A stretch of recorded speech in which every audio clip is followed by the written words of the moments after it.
तो अब हम बात करने वाले आज जो है वो है ग्रुप नंबर 18 की। ओके, तो उसमें सबसे पहले हम लोग बात करें तो ग्रुप नंबर 18 में कौन आते हैं। चलो, ग्रुप नंबर 18 में कौन आता है? Helium, noble gases. Neon, yes, argon, krypton, xenon and radon. बहुत ही सही है। क्यों पता है? हमें पता है हीलियम जो होगा 1s2 होगा, फिर नियॉन जो हीलियम के बाद बाकी सब पूरा कर दो ना, 2s2 2p6। आर्गन क्या होता है? Neon, 3s2 3p6। आई बात समझ में? हेलो, आर्गन 4s2 सब खत्म ही कर देना है। और ये सभी बहुत नोबल होते हैं, समझ रहे हो ना? नोबल क्यों होते हैं ये अभी?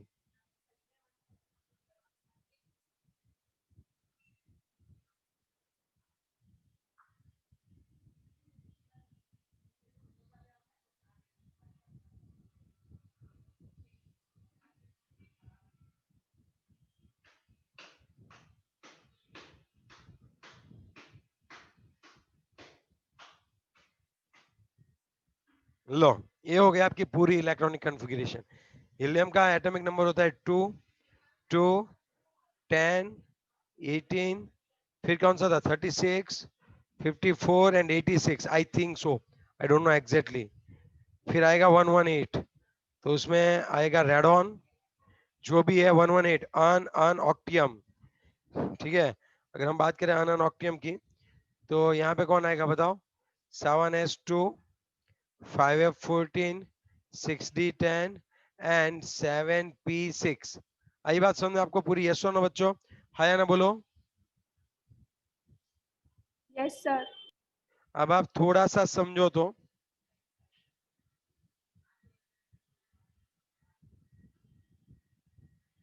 अब क्या होने वाला है अगर आप समझे तो, बहुत बढ़िया तरीके से समझो। तो ये सभी नोबल गैस है, राइट? नोबल इसलिए कि उनकी ऑक्टेट कंप्लीट है, बहुत ही कम टेक पार्टिसिपेशन देते हैं। सबसे ज्यादा ज़ेनॉन देता है। रेडॉन तो रेडियो एक्टिव है, रेडॉन तो रेडियो एक्टिव है, मींस रेडियो एक्टिव डीके से मिलता है ये रेडॉन। क्रिप्टॉन और ज़ेनॉन के कंपाउंड्स मिलते हैं, ज़ेनॉन के ज्यादा मिलते हैं।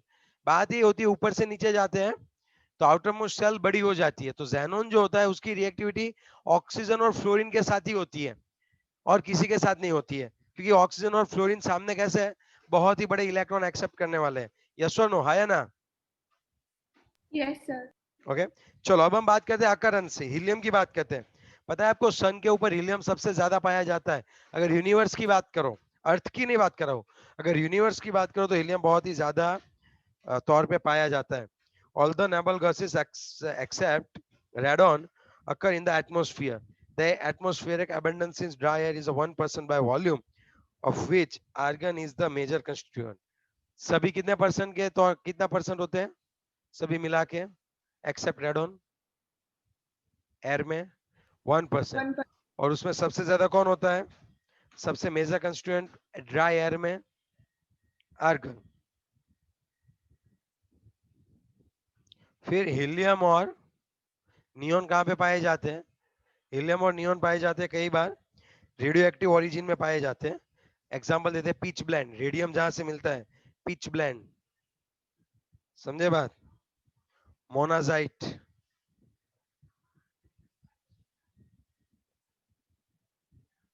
क्लेविएट, ये सभी मिनरल्स है रेडियो एक्टिव की, एलिमेंट की, वहां से कई बार हीलियम और नियॉन पाए जाते हैं। The main commercial source of helium is natural gas. Natural gas, helium में मेनली कहां से निकलता है भाई? नेचुरल गैस में। पता है क्यों यूज होता है नेचुरल गैस? क्यों यूज होता है पता है? मतलब हीलियम क्यों यूज होता है पता है? इनर्ट एनवायरनमेंट क्रिएट करने के लिए। याद करो जॉन रिफाइनिंग, जिसमें लाइक एनवायरनमेंट हमने क्रिएट किया हुआ है, समझे बात? यस और नो?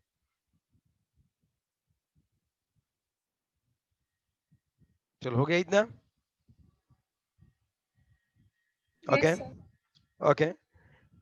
फिर अगर हम बात करें तो xenon and radon are the rarest element in the group. कौन? ज़ेनॉन और रेडॉन क्या है भाई? रेरेस्ट। रेरेस्ट मींस बहुत ही कम देखने को मिलती है। रेडॉन जब रेडॉन कब मिलता है वो मैं आपको बता दूं। When you will obtain radon, radon तब मिलता है जब रेडियम का डीके हो। ये हमने देखा था चैप्टर नंबर 4 में। फर्स्ट ऑर्डर रिएक्शन का एग्जांपल था, इसमें रेडियम का हम डीके करवा रहे थे, तो रेडॉन और हीलियम मिल रहा था। मैंने बताया था कि ये रेडियम है, रेडियो एक्टिव इसलिए होता है कि इसका सेंटर छोटा होता है और उसमें 88 प्रोटॉन है और 88 से भी ज्यादा न्यूट्रॉन। 100 के जितने क्या होते हैं बच्चों, न्यूट्रॉन होते हैं। तो ये अनस्टेबल होता है, तो स्टेबल होने की ट्राई करता है। तो अब देखो ये दोनों स्पीसीज स्टेबल है। समझ रहे हो आप बात?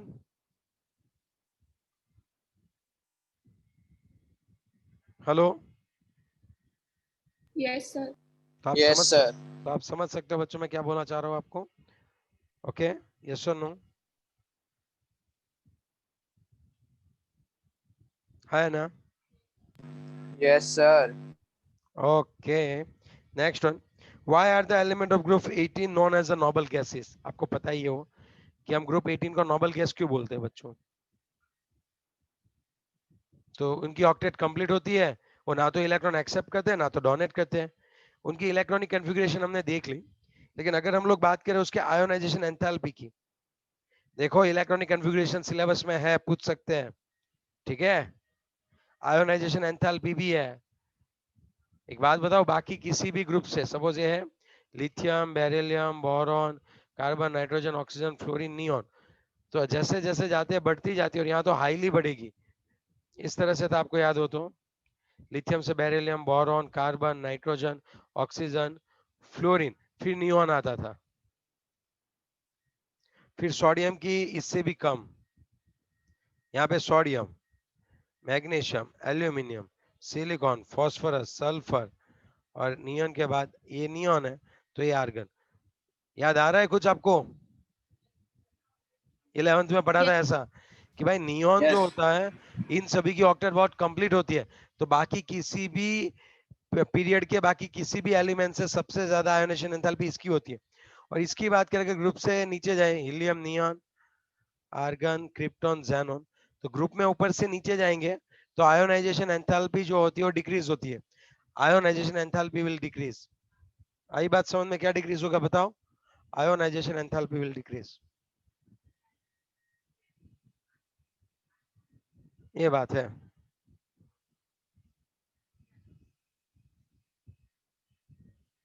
चलो क्लियर, आगे ना? Yes, sir. ओके, आगे बढ़े थोड़ा। Yes, sir. Atomic atomic ready, atomic ready बताओ चलो क्या होता होगा? एटॉमिक रेडी के बारे में सोचो।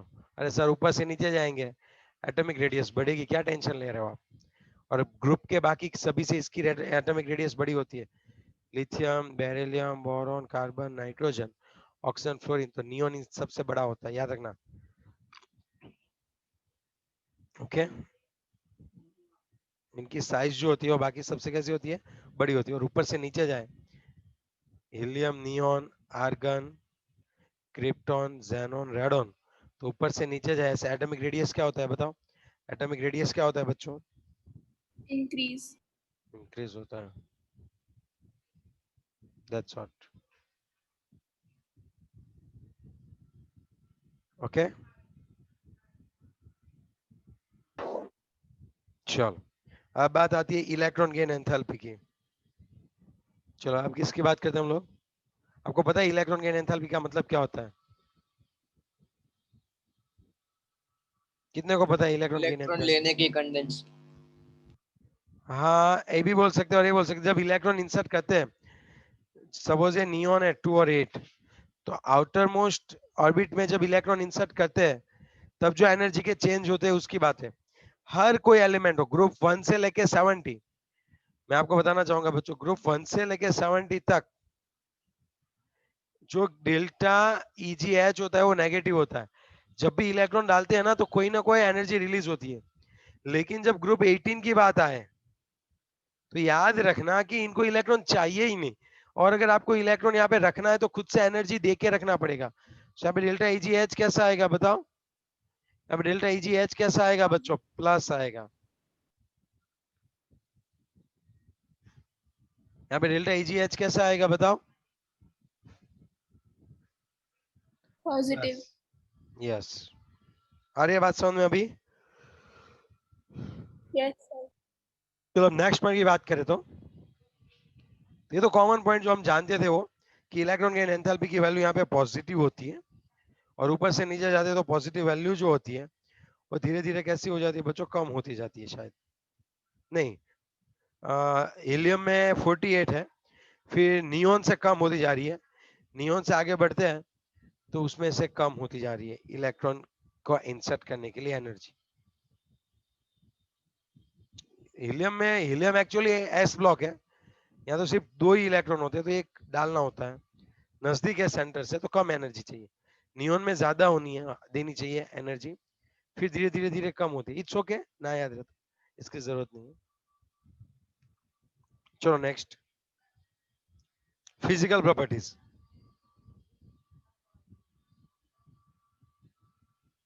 देखो मोस्टली सभी गैसियस फॉर्म में होते हैं, मोनो एटमिक होते हैं। बताओ मोनो एटमिक क्यों होते होंगे? क्योंकि Not होते हैं. अब जैसे नियोन है तो उसकी ऑक्टेट कंप्लीट है, they will not form any kind of bond with other atom, उनको इलेक्ट्रॉन शेयरिंग की कोई जरूरत ही नहीं है, इसलिए हर बार वो अकेले अकेले ही घूमेंगे। हर बार वो कैसे घूमेंगे भाई? अकेले अकेले घूमेंगे। और ये बात समझ में अभी आपको कि नहीं आ रही है? चलो ओके ओके, चलो नेक्स्ट वन। बाकी सब कैसे है तो मैं आपको बता दूं, यहाँ का जो है ये सभी odourless, colourless, tasteless, odourless, colourless, tasteless. समझ गए बात? दे आर sparingly soluble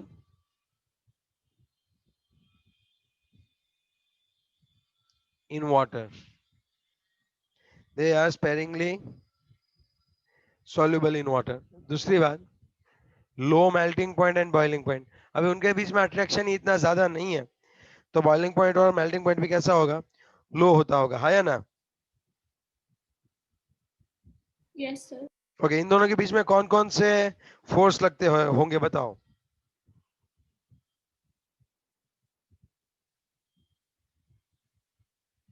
इन दोनों में कौन कौन से, मतलब सपोज हीलियम और हीलियम है तो उनके बीच में कौन कौन से जो है वो कौन सा फोर्स लगता होगा इन दोनों के बीच में? सपोज दो हीलियम नजदीक आए तो अंडरवाल। वांडरवाल्स, और उसमें भी कौन सा? वांडरवाल्स में भी वीक लंदन फोर्स। यस और नो? और जैसे जैसे साइज बढ़ती जाएगी, नंबर ऑफ इलेक्ट्रॉन्स बढ़ते जाएंगे और सेंटर में कौन बढ़ता जाएगा बताओ? प्रोटॉन। प्रोटॉन। तो मतलब साइज ओके। तो अगर मैं बात करूं हीलियम में अट्रैक्शन फोर्स ज्यादा होता होगा कि क्रिप्टॉन में कि जेनॉन में? चलो जेनॉन बात करते हैं, इससे भी बड़ा कौन आएगा बच्चों? जेनॉन। तो अब आप मुझे बताओ कहां पे रहता होगा वो, कौन सा बताओ? जेनॉन है, जेनॉन इससे भी बड़े होते हैं। तो बात ये है कि सपोज इसको मैं जेनॉन कंसीडर कर लूं, हीलियम, नियन, आर्गन, क्रिप्टॉन, जेनॉन ऊपर से नीचे जाते हो, साइज बढ़ती है, साइज बढ़ने के साथ साथ उनके बीच का अट्रैक्शन भी तो बढ़ेगा। वांडरवाल्स याद करो, weak London force is proportional to the number of electrons. तो यहाँ इसका मेल्टिंग पॉइंट और बॉइलिंग पॉइंट हायर होगा कंपेयर टू अदर्स। और दूसरा, सॉल्युबिलिटी की बात करें तो इसकी सॉल्युबिलिटी जो है बाकियों के कंपेयर में कैसी रहती होगी? ज्यादा रहती होगी। हीलियम तो इतने छोटे हैं कि वो ग्लास और रबर अगर है तो उनमें से तो आराम से निकल जाते हैं। आपको पता है हम जब बात कर रहे थे सी डाइवर की बात कर रहे थे तो उस टाइम वो क्यूबा डाइवर्स अपने साथ हीलियम लेके जाते थे क्योंकि वो कैपिलरी में से पेनिट्रेट कर रहा था। याद करो थोड़ा सा। Yes, sir. Yes, sir. तो हीलियम साइज में छोटा होता है, वो इजीली कैपिलरी से निकल जाता है। समझ रहे हो बात बच्चों? यस और नो?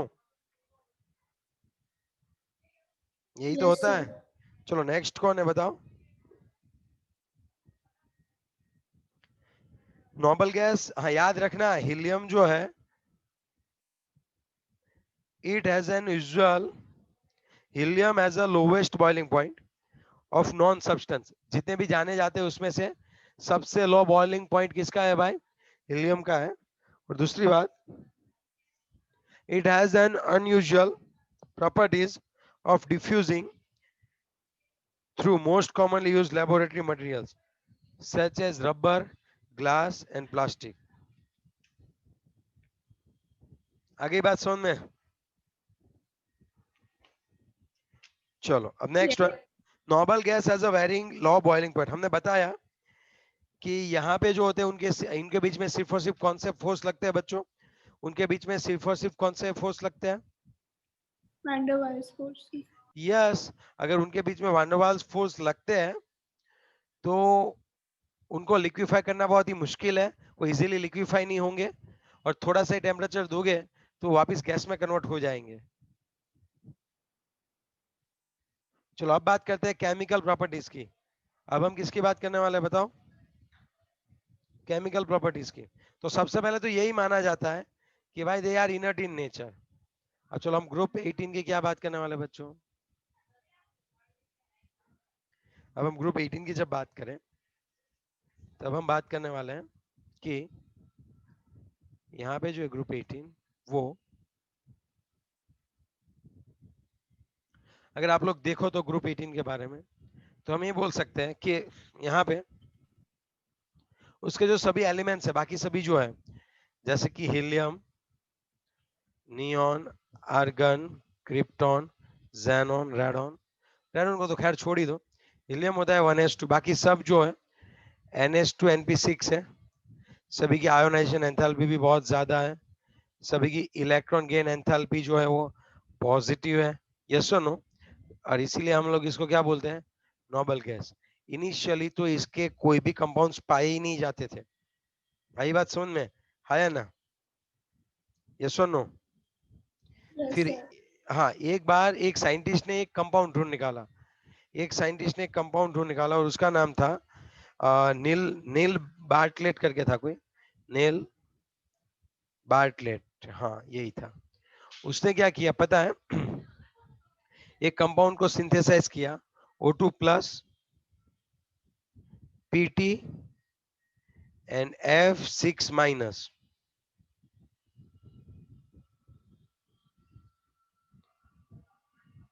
ओके, समझे बात? O2 प्लस और Pt F6 माइनस हुआ था। फिर उसने ये सोचा कि यार ये जो होता है ना O2 प्लस, O2 में से एक इलेक्ट्रॉन निकालने के लिए एनर्जी चाहिए। चलो यहाँ पे दो आयंस है, आपको कौन कौन से दो आयंस दिख रहे हैं बताओ, को मुझे बताएगा? O2 प्लस और PtF6 माइनस। उसने ये बोला कि यार यहाँ पे जो है क्या होता है, O2 प्लस मतलब O2 जो होता है, अब देखो आप बताओ, ऑक्सीजन तो पूरा क्या होता है, शेयरिंग के साथ रेडी होता है, तो ये तो नोबल गैस की तरह एक्ट करेगा, यस और नो? O2, O की बात नहीं कर रहा हूँ, पूरे O2 मॉलिक्यूल की बात कर रहा हूँ, उसकी तो ऑक्टेट कंप्लीट है। तो O2 में से इलेक्ट्रॉन निकाल के हमें क्या करना था, उसका आयोनाइजेशन करवाना था। और आप जब जेनॉन में से आयोनाइजेशन करवाते हो, और आप कहां से आयोनाइजेशन करवाते हो बच्चों? जेनॉन में से, जेनॉन में से आयोनाइजेशन करवाते हो, तब क्या होता है, दोनों के लिए सेम एनर्जी चाहिए, ऑलमोस्ट आयोनाइजेशन एंथैल्पी सेम थी। अगर फिर इसने बोला अगर O2 प्लस से कंपाउंड बना सकता है तो जेनॉन क्यों नहीं बना सकता? फिर उसने ट्राई किया कि जेनॉन के लिए भी जब कंपाउंड बनाया तो उसने जेनॉन का ऐसा कंपाउंड देखा, ओ यस, इससे उनको पता चला कि यार जेनॉन भी रिएक्शन तो कर ही सकता है, लेकिन सामने अच्छा सा रिएक्शन करवाने वाला होना चाहिए। फिर देखा तो जेनॉन ऑक्सीजन और फ्लोरीन के साथ रिएक्शन कर रहे थे। फिर उन्होंने देखा चलो भाई क्रिप्टॉन का भी देख लेते हैं, तो क्रिप्टॉन भी बीच बीच में देखने में आया कि क्रिप्टॉन भी KrF2 तो बना ही पा रहा था, लेकिन उसकी स्टेबिलिटी कम हुआ करती थी। उसी तरह रेडॉन भी बनाता है RnF2, लेकिन दे आर लेस स्टेबल। सबसे ज्यादा जो पाया जाता है वो कौन होता है? ज़ैनोन वाला। हम जो बात करेंगे वो अभी किसके ऊपर बात करेंगे बच्चों? अब हमारी जो भी बात होगी वो किसके ऊपर होगी, ज़ैनोन के ऊपर। इन दोनों के मिलते हैं, अब तक इनके कोई कंपाउंड नहीं मिला है ऐसे। क्रिप्टॉन के जो है वो भी मिले, रेडोन और ज़ैनोन के मिले।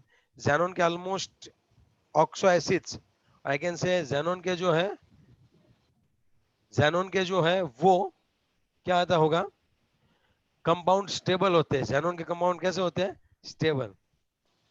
ओके, तो हम उसके बारे में पढ़ेंगे। इस तरह से पूरा देखने में आया। पहले तो नोबल गैस ही करते थे, पहले तो यही माना जाता था कि ये तो किसी के साथ रिएक्ट ही नहीं करते, लेकिन फिर धीरे धीरे पता चला कि ऐसा नहीं है, ये रिएक्ट करते हैं। तो ये वाला पॉइंट अब जो पढ़ाने वाला वो एग्जाम में है, so please be careful. xenon fluorine compounds and xenon oxygen compounds. Okay, ready? Yes or no? Yes, sir. Okay. Yes, sir.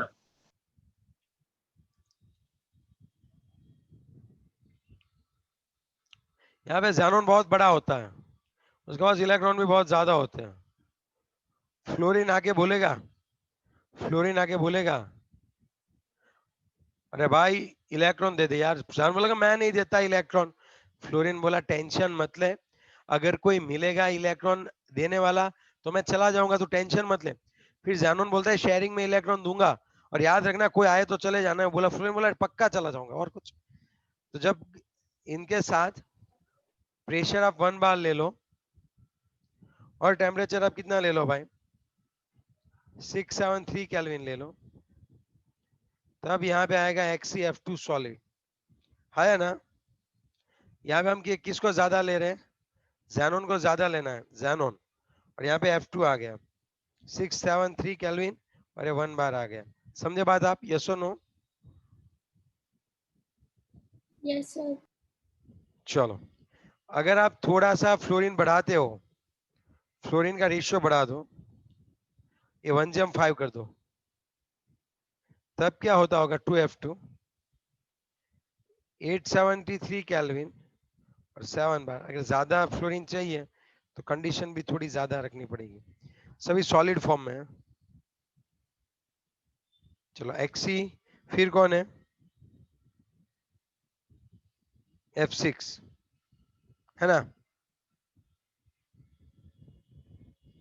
तब ये तो बहुत ज्यादा रखना पड़ेगा, F2 1/30 के रेशियो में रखो।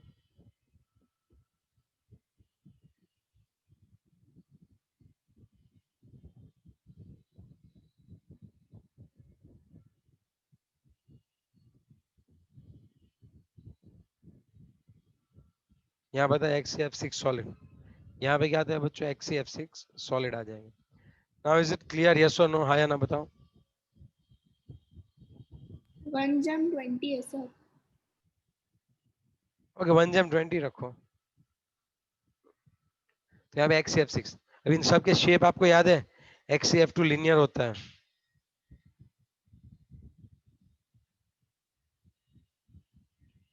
ऐसे।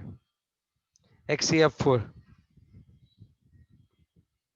याद करो भाई, 11th में पढ़ाया था, स्क्वायर प्लेनर। ओके,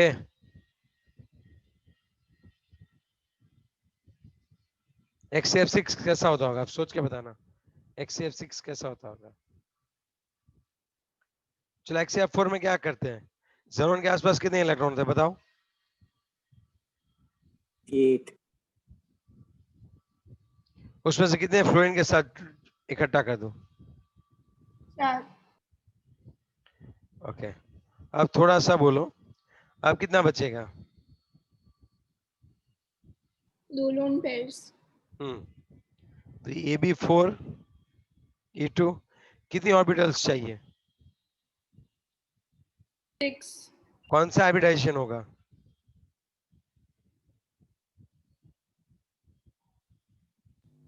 सही ना।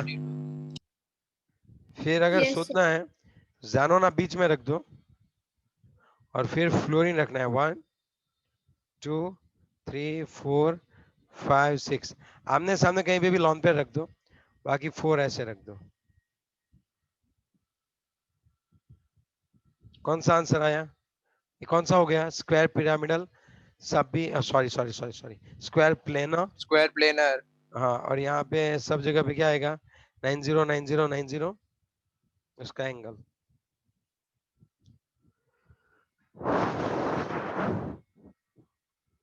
हाँ, इज इट क्लियर, यस और नो? Yes, sir. चलो अब बात करते हैं XCF6 की। आप सोचो ज़ेनॉन के आसपास कितने इलेक्ट्रॉन होते हैं? 8. 1 2 3 4 5 6 7 8। उसमें फ्लोरीन कितने चाहिए वो बताओ? 6. 6.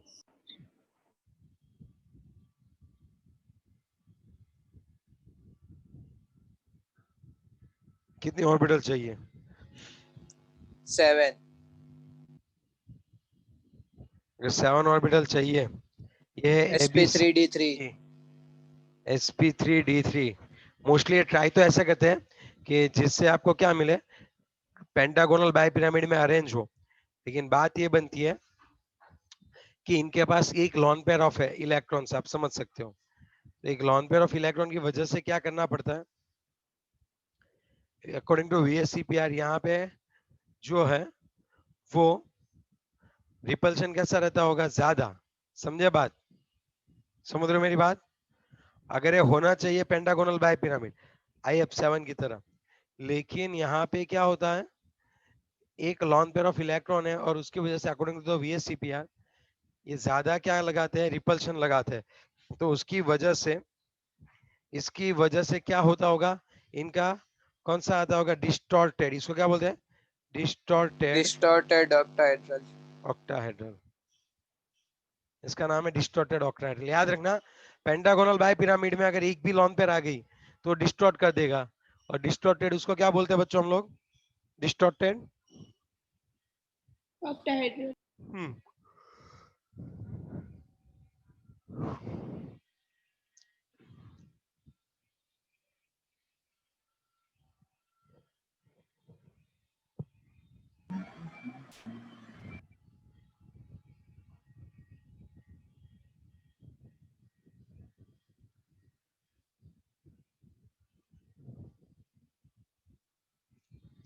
चलो नेक्स्ट वन।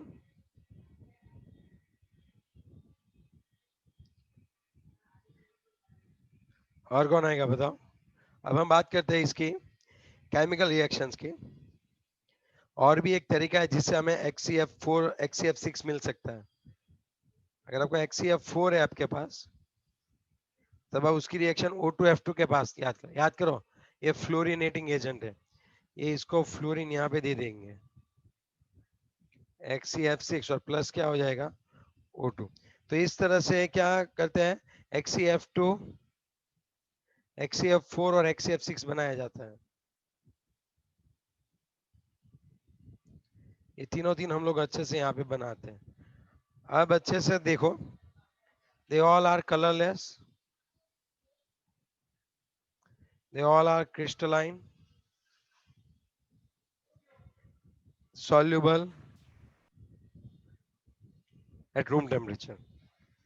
और इन सभी से they all are powerful, they all are powerful क्या आएगा, और फ्लोरिनेटिंग एजेंट है ये। they all are powerful fluorinating agent है ये। they are readily hydrolyzed even by traces of water। थोड़ा सा अगर इसमें पानी डालोगे ना, थोड़ा सा, तब भी आराम से क्या हो जाएंगे, तब भी आराम से क्या हो जाएंगे, ये हाइड्रोलाइज हो जाएंगे। जैसे बताता हूँ आपको कि XCF कौन ले लेते, 2। मैंने बोला था जैसे पानी आएगा, जानोन फ्लोरीन को बोलेगा चल फ्लोरीन पानी आ गया निकल। फ्लोरीन में लगा ठीक है हुक्म मेरे आका। ऐसे करके फ्लोरीन क्या करेगा, यहाँ से किसको अटैक कर देगा, H+ को, हाइड्रोजन को अटैक कर देगा। फिर ये ऑक्सीजन बोलेगा ज़ेनॉन मैं तेरे साथ जुड़ रहा हूँ। ज़ेनॉन बोलेगा भाई मैं किसी के साथ नहीं जुड़ने वाला हूँ, मुझे फ्री रहना है। Xenon plus fluorine, fluorine hydrogen के साथ HF+O2। आई बात समझ में आपको क्या हुआ? Yes, sir. Okay, Yes, sir. तो ये चीज हो गई, समझ में आ रही है ना? थोड़ा सा ट्रेस अमाउंट में भी पानी आएगा ना, तो तुरंत ये सब हाइड्रोलाइज होने वाला है। XCHF एंड O2 में हाइड्रोलाइज होने वाला है। Now is it clear? Yes, sir. Yes, sir. Okay, चलो एक और बात, इन सभी के शेप और ये सब गैसियस फॉर्म में रहते हैं। Okay, octahedral structure as a found experimentally in the gas phase. Okay, इनके सभी के स्ट्रक्चर अभी हमने देखे। अब जो हम बात करने वाले, सुनो, पहले प्रिपरेशन देखी। प्रिपरेशन में कुछ नहीं है, Xe प्लस F2। अब कितनी अमाउंट में F2 डाल रहे हो उसके ऊपर है। XeF2 भी बना सकता है, XeF4 भी बना सकता है और XeF6 भी बना सकता है। फिर XeF4 में से भी XeF6 बना सकता है। फिर ये कलरलेस क्रिस्टलाइन सॉल्युबल है, पावरफुल फ्लोरिनेटिंग एजेंट है और ट्रेस अमाउंट ऑफ H2 है, तभी इसका हाइड्रोलाइज हो जाएगा, हाइड्रोलिसिस इजीली हो जाएगा, XeF एंड O2 में हो जाएगा बच्चों। ओके, हमने यहां तक पढ़ा, फिर हमने सब शेप के बारे में पढ़ा। अब एक बात है कि जो xenon फ्लोराइड्स है, they will react with the fluoride ions acceptor to form cationic species. Okay, क्या बोले उसे पता नहीं चल रहा है, समझाता हूं। अगर यहाँ पे कोई ऐसी स्पीसीज है कि जो फ्लोरीन को एक्सेप्ट कर सके, और अगर XeF2 के पास आ रहा है, ये बोलेगा अरे भाई आपको फ्लोरीन एक्सेप्टर हो, आप फ्लोरीन एक्सेप्ट करते हो क्या? XeF2 PF5 को बोला है कि अरे ओ भाई, क्या आप फ्लोरीन को एक्सेप्ट करते हो? PF5 बोला हाँ, लेकिन दिक्कत है मैं एक ही को एक्सेप्ट कर पाऊंगा, क्योंकि मेरे पास 6 ही ऑर्बिटल है पीछे, 5 तो है, मैं एक को कर पाऊंगा। जेनॉन बोले भाई एक तो एक लेके जाओ यार, तो XeF में से एक F माइनस निकलेगा और वो PF में चला जाएगा, तो PF6 माइनस। आई अभी बात समझ में आपको कि नहीं आई? आया ना? Suppose Yes, sir. XeF4 है, Yes, उसके sir. साथ कोई आ रहा है और वो खुद कैटायन बनेगा। XeF4 है, उसके साथ SbF5 आएगा तो सेम चिल्लाएगा और सेम XeF3 हो जाएगा प्लस, और ये हो जाएगा आपका PF6 माइनस। That's all. नहीं, P नहीं, Sb, यहाँ पे Sb है, SbF6 माइनस 1। फिर कई बार क्या होता है, सामने ऐसा आता है कि जो फ्लोरीन देता है तो ये फ्लोरीन को एक्सेप्ट करके एनायन बनाएगा। देखो, फ्लोरीन को डोनेट किया तो कैटायन बनाएगा, अगर फ्लोरीन को एक्सेप्ट करेगा तो, तू कहाँ आ रहा है, XeF6 है ना, XeF6 plus MF। MF means यहाँ पे सोडियम पोटेशियम रुबिडियम कोई भी हो सकता है, sodium potassium rubidium caesium francium, इन्हें सब फ्लोरीन देंगे तो ये M प्लस और फ्लोरीन इसके साथ जुड़ के XeF7 माइनस बना देगा। ओके, तो ये हो गई उसकी रिएक्शंस। ज़ैनॉन के फ्लोरीन के जो कंपाउंड्स है XeF2 XeF4 XeF6 है, वो कैसे रिएक्शन दे रहे हैं वो हमने देखा कि अगर सामने कोई फ्लोरीन एक्सेप्टर है तो वो खुद कैटायन में कन्वर्ट हो जाते हैं, सामने कोई फ्लोरीन डोनेट करता है तो उसको एक्सेप्ट करके खुद एनायन में कन्वर्ट हो जाते हैं। एनायन को पीछे लगते हैं, कैटायन को आगे लगते हैं। चलो हो गया इतना।